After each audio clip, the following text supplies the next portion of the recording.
Totoo nga ba na ang Pilipinas na ang mag-host ng Suarez kontra kay Navarrete rematch? Mga kakwento, ang California State Athletic Commission o CSAC ay magpupulong sa ikadalawa ng Hunyo upang talakayin kung ang kontrobersyal na 8-round technical decision na panalo ng Mexican World Champion na si Manuel Navarrete laban niyan sa Pinoy na si Charlie Suarez ay mapapatibay ba o hindi. Pero bago yan mga kakwento, mapagpalang araw pala sa inyo lahat at welcome back po sa ating channel.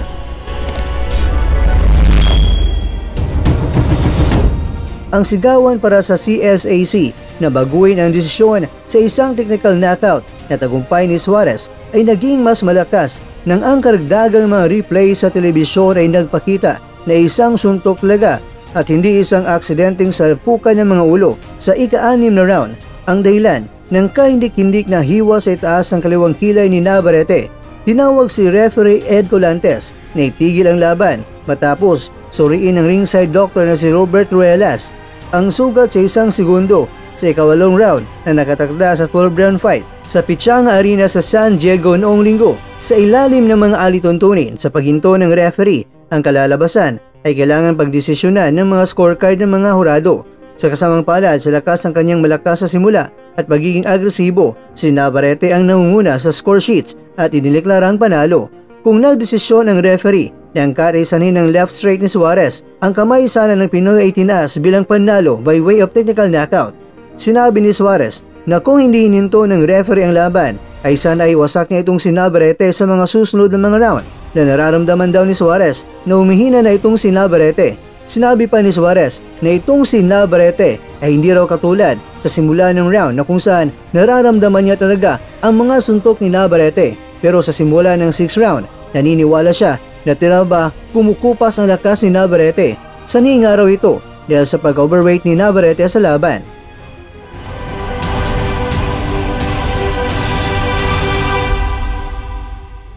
We're here in Manila with the great legendary champion Manny Pacquiao, Sean Gibbons, and Manny is announcing the creation of the memorial for the 50th anniversary of Ali Frazier, the Thrill in Manila.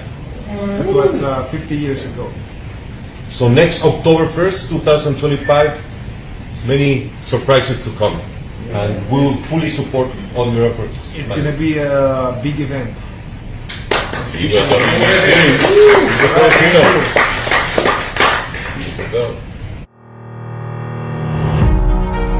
Mga kakwento, may mga patuloy na pag-uusap na kinasasangkutan ng mga stakeholders ng sport, partikular na mula sa top rank at Pilipinas at pati na rin ang WBC President na si Mauricio Sulaiman at isama mo na itong si Sean Gibbons at si Manny Pacquiao at ugong-ugong na ng rematch na ni Suarez at Navarrete ay kabilang sa gaganapin na ika-50 taong anibersaryo ng Thrill in Manila sa September 28 sa Smart Araneta Coliseum. Ikaw kakwento, isa ka rin ba na naniniwala na may isama sina Suarez at Navarrete sa 50th anniversary ng Thrill in Manila? Mga kakwento, comment mo naman opinion mo sa baba.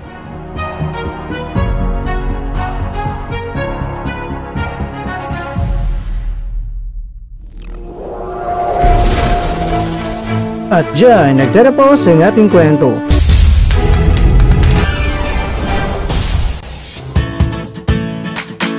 Maraming salamat mga kakwento sa inyong panonood. Pero baka naman mga kakwento ay nagustuhan niyo po ang kwento natin ngayon.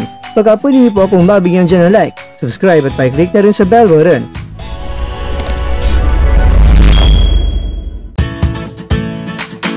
Pero bago tayo tatapos mga kwento, syempre, shoutout po muna tayo dyan sa ating mga kakwento. Kay kakwentong Julian Pedrosa, kay kakwentong Joshua Morales, kay kakwentong Nilo Coquilia, at kakwentong nanonood ngayon, shoutout sa iyo dyan.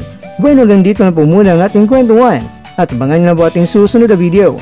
At dito lang po yan sa isang channel na kung saan maaring ito'y mga kwentong di pa na kwento sa inyo.